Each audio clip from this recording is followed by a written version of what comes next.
Expired. Mr. Biggs. Thank you. Mr. Homan, who controls the U.S. southern border?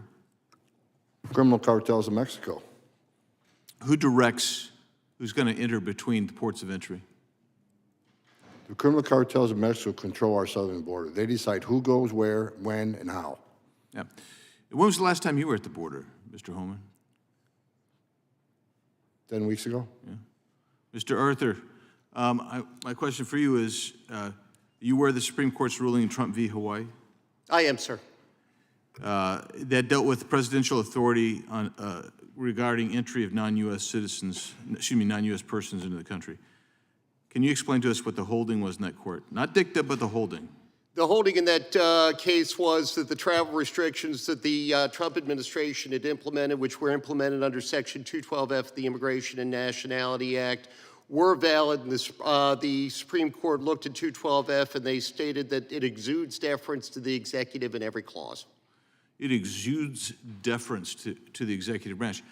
So Mr. Hamilton, does that mean that Congress needs to pass a new law immediately for this administration to try to grapple with the massive invasion from the people coming across the border?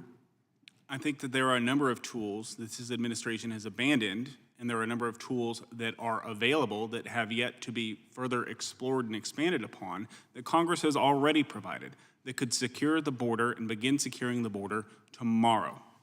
Give me an example of one of those tools. MPP.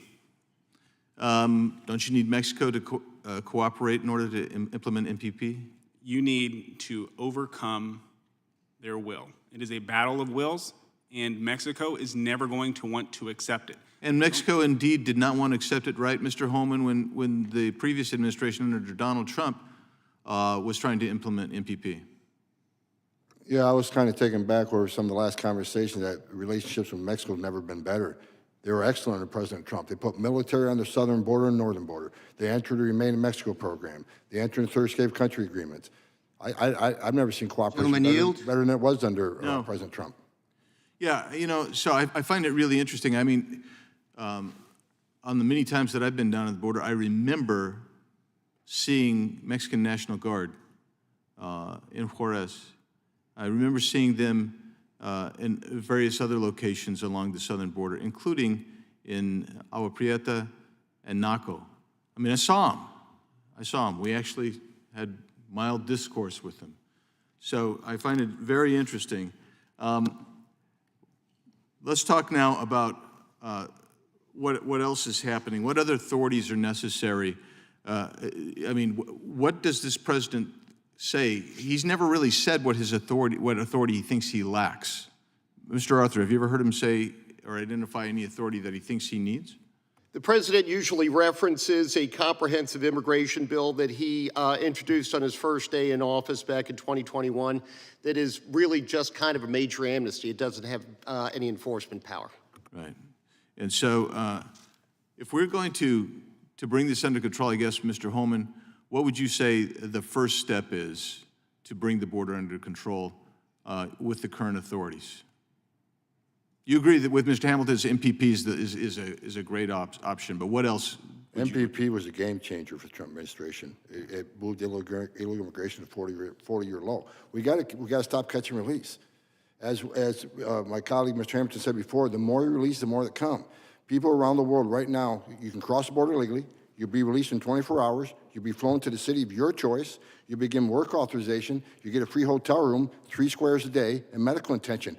The most vulnerable people in the world can put themselves in the hands of criminal cartels to take advantage of that. We got to end catch and release. And that's why the Remain in Mexico program worked, because after it got going in a few months, they stopped coming.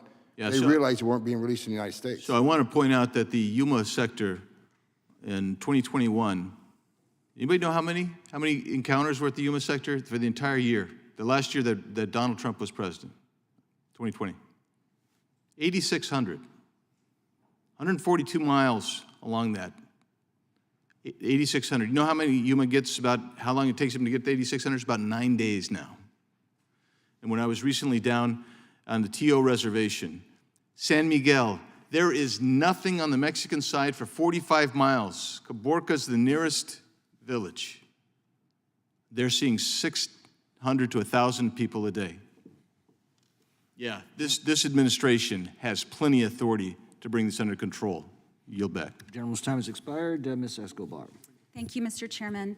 It's always fascinating to me to hear folks